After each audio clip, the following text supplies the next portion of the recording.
Chers bien-aimés dans le Seigneur Jésus-Christ, nous sommes là pour un thème très capital, mais la façon, la question a été posée un peu délicate et nombreux auraient commencé à penser certaines choses. Voilà. Pourquoi un chrétien né de nouveau doit-il bien boire l'alcool comme il le veut? Et ici avec moi, j'ai le frère Sébastien, j'ai frère Sébastien qui est ici. Il va nous répondre ce qu'il connaît sur ça afin que nous ne continuions dans les étapes à suivre. Bonjour Sébastien. Bonjour. Il faut parler à haute voix parce que les gens sont en train de nous écouter. Bonjour. Bonjour. Très bien, je pense que ça va bien. Oui. Très bien. Et Sébastien, frère Sébastien, il faut nous dire, selon vous, c'est quoi l'alcool? Bon, est-ce que vous connaissez l'alcool? Oui. Très bien. Et est-ce que vous connaissez le vin? Oui. Très bien. Donc, vous écoutez, le garçon que voici, il connaît l'alcool, il connaît le vin. Et entre l'alcool et le vin, lequel est bon à prendre? Vous entendez? Il a montré que les deux ne sont pas bons. Je lui repose la question, il va dire à haute voix. Entre l'alcool et le vin, lequel est bon à prendre? Les deux ne sont pas bons. Donc, les deux ne sont pas bons. Pourquoi? C'est pas bon. Il a dit parce que ce n'est pas bon. Celui qui prend l'alcool, comment ça se passe avec lui? Il sent l'alcool. Si quelqu'un prend l'alcool, il sent les odeurs de l'alcool. Très bien. Maintenant, est-ce que tu connais le jus? Oui. Très bien. Entre l'alcool, le jus et le vin, entre les trois choses-là, lequel est bon à prendre? Le jus. Donc, entre l'alcool, le jus et le vin, ce qui est bon à prendre, c'est le jus, selon lui. Donc, selon sa petite connaissance qu'il a, il a trouvé bon de prendre le jus. Et pourquoi devons-nous prendre le jus? Le jus est sucré. Le jus est sucré. Selon le langage enfantin, le jus est sucré. Mais selon le langage des adultes, on dira que le jus est bon. Donc, merci beaucoup, frère Sébastien. Merci beaucoup. Nous allons continuer après.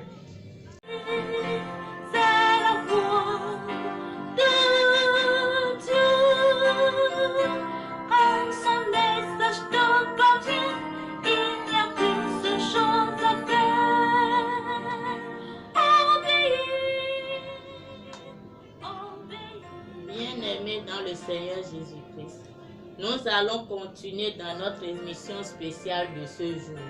Nous appelons notre invité spécial Frère Jean-Baptiste. Bonjour Frère Jean-Baptiste, comment allez-vous? Bonjour, je vais très bien. Et chez vous? Nous remercions le Seigneur Jésus-Christ. Est-ce que vous savez pourquoi vous êtes là aujourd'hui? J'ai été invité pour répondre à certaines questions d'enseignement biblique, spécialement. Le thème, pourquoi un chrétien né de nouveau? Un chrétien né de nouveau doit bien boire l'alcool comme il veut. Nous voulons comprendre, parce qu'aujourd'hui, quand tu dis à quelqu'un qu'un chrétien ne doit pas prendre l'alcool, il te donne des versets par-ci par-là. Donc, vous voulez comprendre? Nous voulons comprendre. Donc, si je comprends bien, vous-même, vous ne savez pas pourquoi un chrétien ne doit pas boire de l'alcool et vous voulez comprendre? Oui, je sais, mais je vais encore comprendre plus. Bon, c'est pour... Bon, d'accord, j'ai compris. Et pourquoi un chrétien né de nouveau doit bien boire l'alcool? Bon, je pense que c'est une question un peu scandalisée qui peut peut-être embêter nombreuses personnes. Je vais juste expliquer brièvement cela. Pourquoi un chrétien né de nouveau doit bien boire l'alcool? En relisant la question plusieurs fois, on peut voir d'abord doit bien boire l'alcool. Bon, de quel type d'alcool parle-t-on? Bon, quel genre de chrétien parle-t-on? Je pense qu'en voulant décortiquer un peu selon ce que nous sommes en train de voir là, ceux qui ont des idées un peu mélangées sur ce thème vont comprendre que non, il ne s'agit pas de l'alcool comme tout le monde en parle, mais il s'agit d'une sorte d'alcool. En fait, c'est une manière de parler. Donc, cela n'a pas été fait pour encourager, n'a pas été dit pour encourager qui que ce soit d'aller boire de l'alcool comme il le veut. Donc, c'est ce que je peux dire. Donc, pourquoi un chrétien, la raison pour laquelle un chrétien, et je dirais, authentiquement né de nouveau, doit bien boire l'alcool comme il le veut, c'est la Bible qui nous la répondra. Et pour ne pas être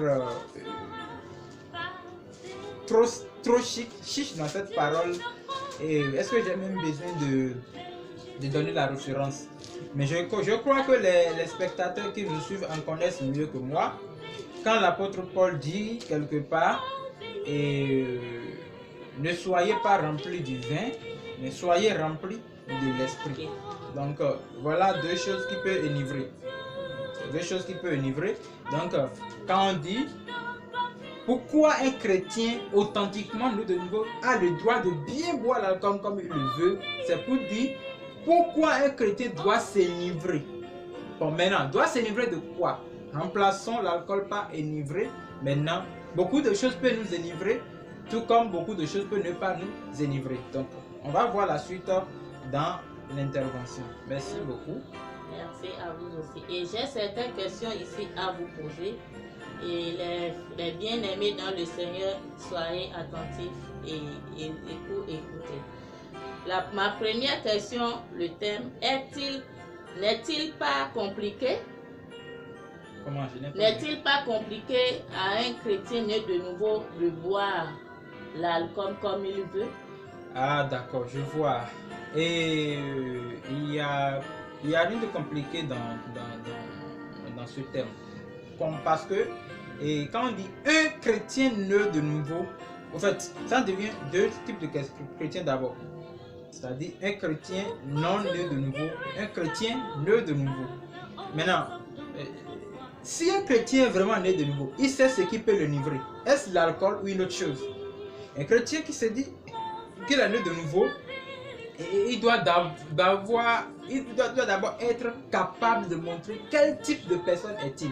Et dans le monde des affaires aujourd'hui, les intellectuels, bon, disons un ministre ou bien un président, est-il facile de voir un ministre s'enivrer aujourd'hui de l'alcool? Non.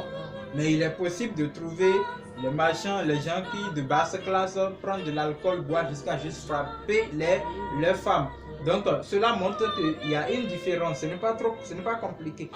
Ils sont tous des citoyens, mais il y a un citoyen qui ne peut pas poser certains actes. Donc ce qui montre qu'un chrétien né de nouveau peut s'enivrer d'une autre chose, mais pas de l'alcool. Merci. Et la deuxième question, c'est quoi l'alcool?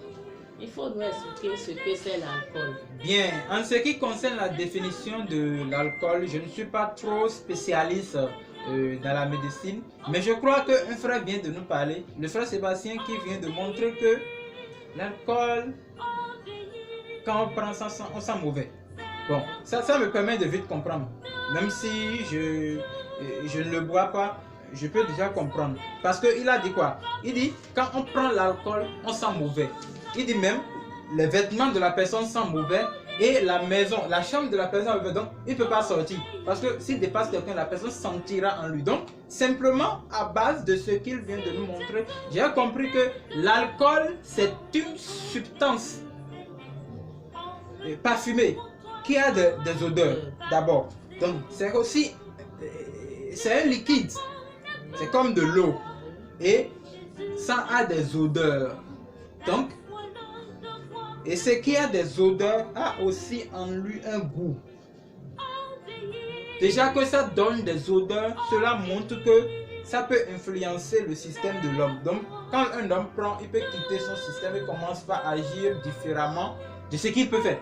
Donc, je dirais simplement, celui qui prend de l'alcool peut agir comme un héros. Il fait ce qu'il ne peut pas faire. L'alcool lui encourage à développer les idées qui étaient dans son cœur. Donc, voilà brièvement ce que je peux dire par l'alcool.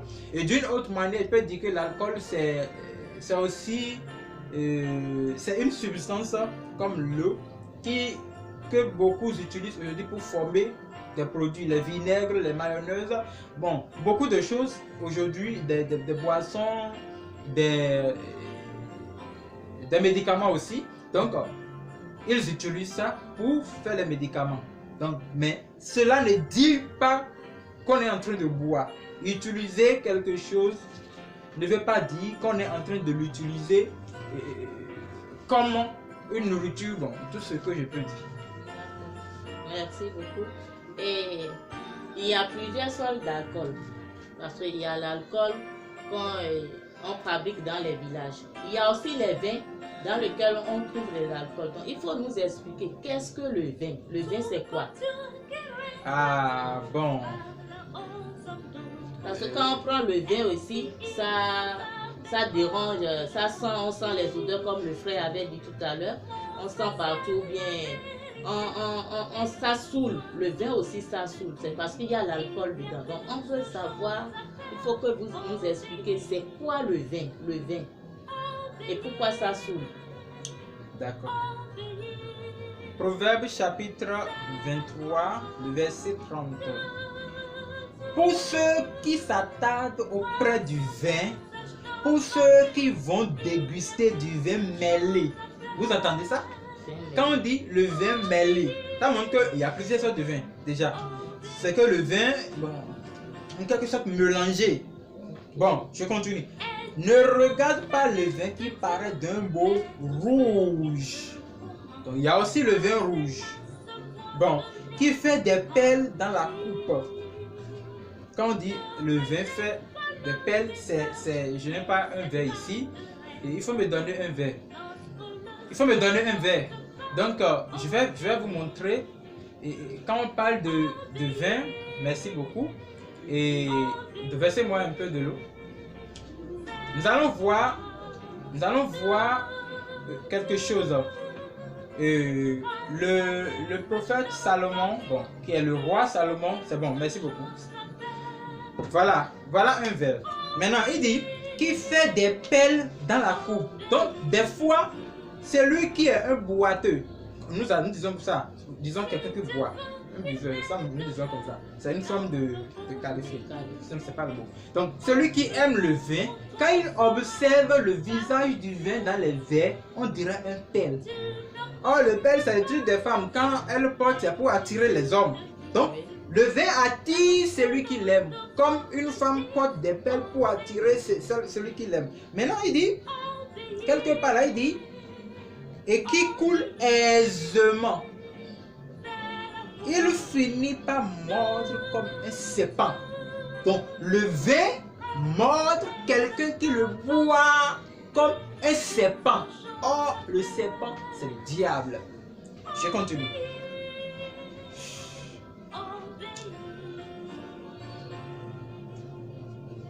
Il finit par piquer comme un basilic.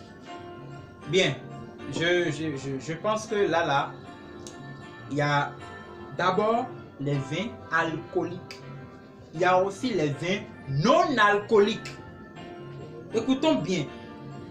Il y a les vins mêlés. Les vins mêlés, c'est quoi? Un vin comme où on mélange le vin alcoolique et le vin non alcoolique. Ceux qui vendent les liqueurs aujourd'hui, vous connaissez bien que moi. Les liqueurs, si vous prenez les liqueurs, on prend un liqueur comme ça où on écrit 5% d'alcool, 10% d'alcool. Des fois on met 100% d'alcool. Des fois on met sans alcool. Dans les canettes qu'on boit aujourd'hui, on met sans alcool. Cela montre qu'il y a aussi des canettes avec alcool. Donc, il y a plusieurs vins. Il y a des vins alcooliques. Il y a des vins non alcooliques. Quelque part là, il dit comme un basilic. Ce qui montre qu'on fait aussi les vins avec les basiliques. Or, nous connaissons les feuilles de basilic. Bien. Donc, on peut faire les vins avec aussi des fruits et mettre de l'alcool dedans. Comme on peut aussi faire des vins sans alcool, uniquement avec des fruits. Et ceux qui ont bien lu l'histoire d'Israël, ils comprendront. La Bible dit, Dieu a béni Israël du vin et du mou. Donc, à base de tous les produits vivriers, on peut fabriquer le vin. Si vous prenez le manioc peut faire du vin. Le maïs peut faire du vin. Le blé peut faire du vin. Qu'est-ce qu'il reste? patate peut faire du vin. Apparemment, la majorité des produits peuvent faire du vin. Au fait, quand on coupe ces produits-là, on les laisse fermenter pendant des jours. Ça commence déjà à donner des odeurs. Bon, c'est différent de, après que cela soit fermenté, on enlève l'eau maintenant, on ajoute de l'alcool. Ça devient dangereux pour l'organisme. Donc, il y a plusieurs sortes de vins, il y a plusieurs sortes de boissons. Il y a aussi des boissons alcooliques comme des boissons non alcooliques. Je pense que j'ai répondu un peu. Oui, parce que là, si je comprends bien, tous les produits peuvent fabriquer le vin. La majorité des produits vivriers peut fabriquer le vin. Donc c'est après la fabrication qu'on ajoute l'alcool. Voilà, qu'on ajoute l'alcool. Et pourtant, dans les médecins nous ont enseigné l'alcool naturel qui est déjà peut-être dans le maïs. Quand quelqu'un mange le maïs, on dit qu'il prend beaucoup de l'alcool. Ça, c'est l'alcool naturel. C'est différent de l'alcool qu'on fabrique après. En fait, l'intelligence de l'homme lui a aidé à faire la salade des choses, le mélange des choses. Et cela constitue parfois un danger pour l'organisme. Certains trouvent ça comme aussi bon. Il y a le vin de palme. Ce qui montre que dans le noix de palme, il y a déjà l'alcool naturel. Maintenant, quand on laisse ça fermenter, ça forme un vin qu'on boit. Maintenant, quand on commence à manipuler ça, ça se fermente trop, ça devient un vin dur. Quand les gens prennent ça, ça les énivre et ils quittent l'essence. Voilà pourquoi les gens disent, mais le truc là c'est naturellement, pourquoi vous refusez qu'on ne va pas boire? On n'a pas dit de ne pas boire. Mais ce que tu prends et ça commence par détruire tes sens, il faut savoir que ce n'est plus normal. Tout ce qui existe, c'est Dieu qui a créé. Même le diable, c'est Dieu qui l'a créé. Mais pourquoi le diable est devenu mauvais et nous devons l'éviter? Parce que ça ne cadre plus avec les normes humaines. Voilà quelque chose, voilà un vin aussi. Bon, merci beaucoup. Merci. J'ai une autre question à vous poser avant qu'on continue. Et pourquoi aujourd'hui, quelqu'un, si tu dis que tu ne prends pas l'alcool, les gens disent que sans ça là, tu vas tomber malade. Est-ce que c'est réel? Sans alcool, si on ne prend pas l'alcool, est-ce que c'est vrai qu'on va tomber malade? Bon, les docteurs en connaissent mieux et les agents de santé en connaissent mieux. Mais à mon niveau, moi je n'ai jamais tombé malade parce que je n'ai pas pris l'alcool. Bon, nous sommes nés sur le chemin de l'évangile. Mais je ne peux pas dire que la raison de ne pas prendre l'alcool, j'ai été malade. Bon, il y a des gens qui le disent. Mais ils disent tout cela pour s'encourager eux-mêmes à boire l'alcool. Mais frère, si tu veux boire l'alcool et ne tiens pas compte d'aucune raison de santé. Le plus grand médicament de la santé, c'est l'eau. Bien-aimé dans le Seigneur, voilà, c'est les questions que les gens posent aujourd'hui. Ils disent ce sans que tu ne prends pas l'alcool, tu vas tomber malade. C'est pour ça que j'ai profité pour poser cette question à notre invité. Donc, on continue. Quatrième question. Qui est un chrétien? Un chrétien? Oui. Parce qu'aujourd'hui, quand tu rencontres quelqu'un, il dit il est chrétien, il est né de nouveau, il prie dans cette église. Vraiment, je veux connaître réellement, nous voulons connaître réellement qui est un chrétien. Bien, la question sur qui est un chrétien n'est pas du tout difficile. D'abord, dans le mot chrétien, nous avons Christ. C'est comme on dit mécanique, mécanicien, couturier, police, policier. Bon, donc les agents de police sont appelés les policiers, ceux qui courent sont appelés les couturiers, ceux qui s'occupent du mécanique sont appelés des mécaniciens, tout comme les enseignants sont appelés, et tout comme ceux qui enseignent sont appelés les enseignants.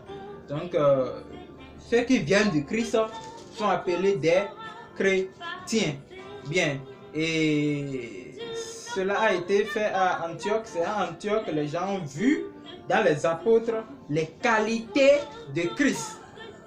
Et quand ils ont vu les qualités de Christ dans les apôtres, ils ont dit ceux-là, nous allons les appeler des chrétiens. Parce que nous voyons en eux les qualités de Christ. Donc, ils sont définis le mot chrétien comme les petits Christ. Certains d'autres l'ont défini comme les jésuites, ceux qui suivent le Christ, qui sont des chrétiens. Bon, simplement tout cela parce qu'ils ont vu en eux les qualités. Et cela a commencé à Antioche. C'est à Antioche pour la première fois, ils ont appelé les disciples des chrétiens. Donc, aujourd'hui, c'est nous qui nous donnons ce nom-là, sans ne pas encore remplir les conditions pour devenir un chrétien.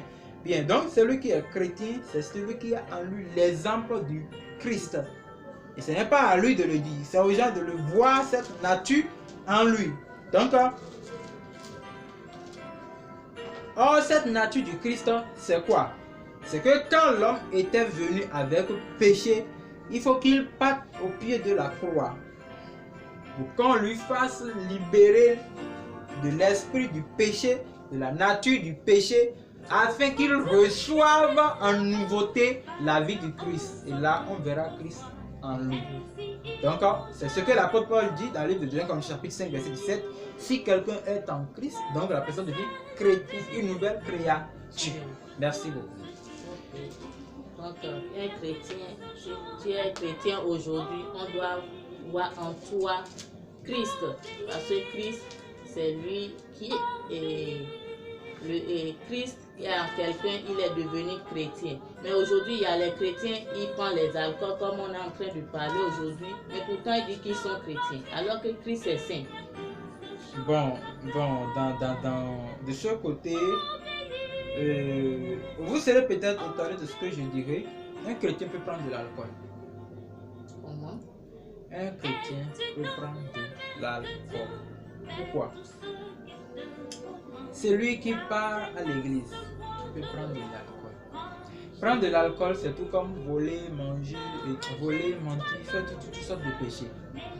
Hein? Pendant qu'il est chrétien, il continue de mener certaines qualités de vie. Hein? Ce n'est pas ne pas boire l'alcool qui le rend sain. Même les autres manières qu'il est en train de faire aussi le rend malsain. Donc, vous comprenez, non? Est-ce que vous voyez l'idée? Donc, je dirais, mentir et prendre de l'alcool, c'est la même chose. Donc, quand un chrétien ne boit pas l'alcool, mais il ment, mais il a déjà la main, qui continue de boire son alcool? Maintenant, mais, parce que les chrétiens là qui peuvent boire l'alcool, mais un chrétien qui ne peut pas boire l'alcool, un chrétien qui voit que ma vie doit être conforme à la vie du Christ, lui, il est distingué, comme l'exemple que j'avais donné, entre deux citoyens, un ministre et un citoyen de rien le qui se battent en désordre, il prend sa bière, il se bat avec sa femme, il frappe ses enfants, ce qu'un ministre ne peut pas faire. Bien. Or, la vie chrétienne doit se priver de nombreuses choses. Premier exemple. L'ange Gabriel avait dit à la femme de Manoah, l'enfant que tu feras naître, ne bois pas le vin sur lui. Parce qu'en ce moment-là, il prenait le vin pur. Il prenait le vin. Or, toute chose qu'on boit peut enivrer l'homme. Même l'eau peut enivrer l'homme. Si vous ne l'avez jamais fait, il faut commencer par faire. Moi, je bois l'eau, je sens que je me saoule avec ça. Bien. Donc, on dit, ne bois pas le vin. Parce qu'il y a beaucoup de vin. Bien. Donc, parce que l'enfant que tu veux faire naître, le Saint-Esprit travaillera avec lui. On lui a donné cette principe. Deuxième chose. L'ange a encore dit à Élisabeth, l'enfant que tu feras naître sera puissant. Ne bois pas du vin sur lui. Hein? Cela montre quoi? Ceux qui veulent œuvrer dans le sacerdoce n'ont pas droit à l'alcool. Quoi qu'en soit 100 degrés, que ça soit 0%. Ne le bois pas. C'est ce raisonnement-là. Maintenant, troisième chose. Le livre de Pierre dit, vous êtes les sacerdoces royales. Vous êtes le sacerdoce royal. Donc, moi, je suis du sacerdoce. Vous, vous êtes du sacerdoce. Tous les chrétiens sont du sacerdoce dans la nouvelle alliance. Donc, ce qui veut dire que nous sommes tous des serviteurs de Dieu. Cessez de dire que c'est lui qui est l'évangile, c'est lui qui est pasteur, il ne doit pas prendre. Non, non. Il y a des gens qui disent, mais c'est le serviteur de Dieu, c'est lui qui ne doit pas prendre. Non! Nous sommes tous concernés. Donc, si vous voulez que Dieu fonctionne avec vous, il y a certaines choses que vous devez priver à votre corps. Merci. Merci. Et la cinquième question, que dirons-nous de ce que Christ a fait dans Jean 2, verset 7 à 9? Qu'est-ce que Christ a fait? C'est à vous de dire. Ah, mais c'est vous qui me posez la question. Que dirons-nous de ce que Christ a fait dans Mais qu'est-ce que Christ a fait? Christ a fait beaucoup de choses dans la Christ vie. a fait le vin. Le livre de Jean, Parce que chapitre. c'est ça que les gens prennent aujourd'hui pour convaincre qu'on doit prendre le vin. Parce que Christ aussi a fait le vin. Jean chapitre, l'évangile de Jésus-Christ selon Jean chapitre 2 versets 7 à 9. Jésus leur dit, remplissez d'eau ces vases. Et ils les remplirent jusqu'au bord. Puisez maintenant, leur dit-il, portez-en à l'ordonnateur du repas. Et ils emportèrent. Quand l'ordonnateur du repas eut goûté l'eau, changée en vin. Maintenant, qu'est-ce que ça fait? Christ a fait le vin. Oui, mais nous venons de montrer au prime abord qu'il y a le vin alcoolique et le vin non alcoolique. Donc, si je comprends bien, Christ a fait le vin sucré ou bien le vin alcoolique. Voilà, ça c'est le langage de Sébastien. Sébastien avait dit, nous devons prendre du jus parce que le jus est sucré. Et j'avais dit quoi? Que c'est un langage enfantin. Donc cela montre que le jus est bon. Bon, déjà ce message va déjà embrouiller certaines personnes qui encouragent ceci, ils ne vont pas trouver à dire. Ils ne vont pas trouver à dire. On est là, nous sommes là pour décourager les fausses doctrines. Je vous ai toujours dit ça. Maintenant, écoutez bien. Il a dit puiser l'eau. Distribuer. Il n'a même pas prié sur ça comme il prie sur la nourriture. Et ça devient nombreux. Donc ce qui dit qu'il a transformé l'eau en vin, attention. Puiser l'eau. Allez, ils ont commencé à distribuer. L'autre a dit. Il a goûté. Il dit, ah, regardez le jus là. Mais le vin là c'est bon. Non, c'est pas à moi de dire. Lisons. Il dit, ne sachant d'où venait ce vin, tandis que le serviteur qui avait puisé l'eau le savait bien, il appela l'époux. L'ordonnateur qui distribue, il a appelé l'époux et lui dit, tout homme sait d'abord le bon vin. Tout homme sait d'abord le bon vin, puis le moins bon après. Après qu'on s'en est délivré. Et toi, tu as gardé le bon vin jusqu'à présent. Je ne sais pas comment les gens lisent leur Bible. Permettez-moi de vérifier votre version. Verset 10. Il dit, et il lui dit, tout homme sait d'abord le bon vin, puis le moins bon après, qu'on s'en est délivré. Mais toi, tu as gardé le bon vin jusqu'à présent. C'est la même chose. Lisez dans votre version. Dans toutes les versions, même la version que je n'ai jamais lue, lisez ça. Vous entendez, il y a deux choses là. L'ordonnateur a parlé du bon vin. Après, il a parlé du vin moins bon. Et il a dit, monsieur le marié, qu'est-ce que tu as fait? Nous savons dans l'habitude des hommes, en Afrique, bon, je dirais dans certains contrées de l'Afrique, quand vous organisez une réjouissance et les gens viennent, ils mangent le papa chez eux. C'est la bonne nourriture qu'on donne premièrement. Quand ils continuent de danser, ils ne peuvent pas passer, on emmène la mauvaise nourriture après et le mauvais vin. Ça a été l'habitude d'Israël aussi. Maintenant il dit, les hommes dans l'habitude amènent d'abord le mauvais vin, c'est-à-dire le moins bon vin, pour ceux qui comprennent bien le français. Et quand les gens boivent ça, non, je réexplique bien. Dans l'habitude des hommes, quand ils organisent une réception et vous venez, ils amènent le bon vin et vous buvez. Mais si vous buvez, vous ne partez pas, on trouve que vous êtes gourmand du vin, on amène le mauvais vin pour que vous puissiez boire pour s'enivrer. L'homme n'est pas con. Donc, la même chose devrait se passer ici, mais c'était le contraire. Comment ça? Monsieur en question, il avait donné le vin enivrant. Écoutez bien ce que le donateur a dit. Il dit, toi, tu as amené le vin moins bon. Les gens se sont déjà servis et ils sont enivrés. Après, maintenant, tu apportes le bon vin. C'est ce qu'il a dit. Et le bon vin, là, c'est le vin du Christ. Donc, je combine cette parole à la parole de ce que Sébastien avait dit, qui dit parce que le jus est sucré. On ne peut jamais dire que ce qui est sucré est moins bon. Donc, quand il dit Christ tu as apporté le bon vin, ce qui montre que Christ a fait un bon vin, un vin sucré, qui n'est pas enivrant. Lisez bien, ça ne peut pas enivrer. Et dans le ministère doctoral, le vin moins bon qu'ils avaient bu premièrement signifie les fausses doctrines que les gens ont suivies depuis le temps jusqu'à aujourd'hui. Le bon vin suffit la saine doctrine qui vient maintenant pour détruire, décourager les autres doctrines. Et les gens ont déjà pris l'autre. Ils ont déjà pris les fausses doctrines dans leur cœur. Ils ne peuvent plus changer. Ils sont déjà partis avec. Ils ont déjà digéré ça. Ils ont fondé les églises sur ça. Ils ont fondé la famille sur ça. Ils ont fait de fausses cérémonies sur ça. Ils se sont déjà enivrés des fausses doctrines. Maintenant, la bonne doctrine, la vraie doctrine, la saine doctrine, la doctrine, la base authentique des apôtres est venue et personne n'est plus prêt à l'accepter. Merci beaucoup. Et pour les frères chrétiens qui disent que Jésus a fait le vin, on a bien compris que le vin que Jésus a fait, c'est le vin sucré. Ce n'est pas le vin alcoolisé. Et le vin alcoolisé signifie la fausse doctrine que les gens prêchent aujourd'hui. Et le vin que Christ a fait, c'est la vraie doctrine que les gens n'aiment pas accepter aujourd'hui.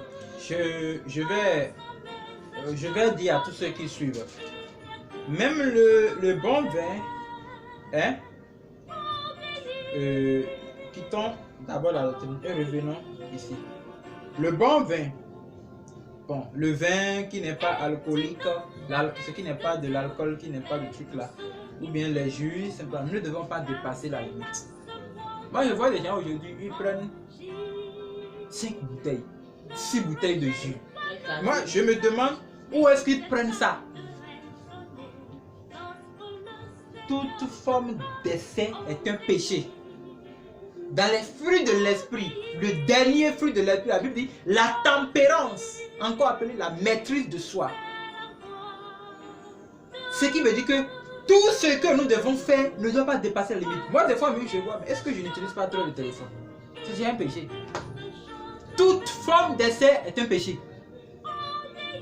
Maintenant, donc, même ça là, boire trop ça, c'est un péché. Manger trop, c'est un péché. La seule chose qui peut enivrer un chrétien, un vrai chrétien, c'est le Saint-Esprit.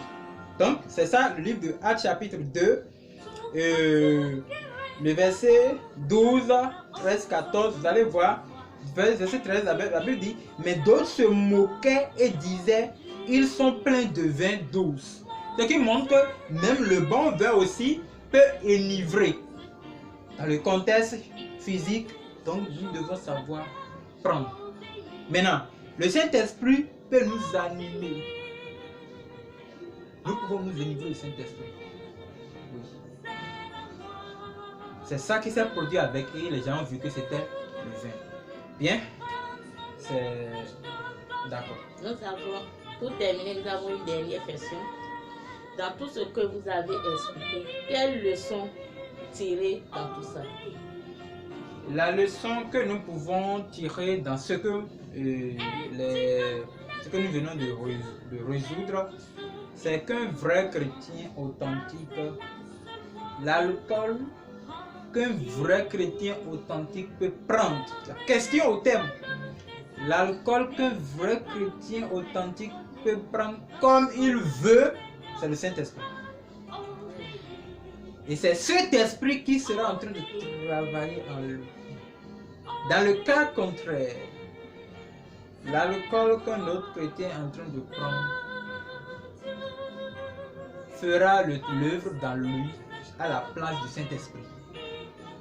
Donc, pour ceux qui ont de confusion, voilà, on n'a même encore rien dit. C'est juste pour résumer toutes choses ensemble afin que vous puissiez comprendre que vraiment, aucun chrétien né de nouveau selon la Bible n'a le droit de prendre l'alcool. Ce n'est pas la loi. Ici, c'est même la loi, c'est une loi morale. Ce n'est pas dans la Bible. Ce n'est pas cette Bible qui encourage ça. C'est la religion qui l'encourage et les fausses doctrines. Doctrine du vin enivrant. Okay. Merci beaucoup, et frère Jean-Baptiste, d'avoir accepté à notre invitation. Bien-aimés dans le Seigneur, nous sommes à la fin. Et abonnez-vous à la chaîne et posez toutes sortes de questions. Toutes sortes de questions. On est là pour vous répondre. Que Dieu vous bénisse. À la prochaine.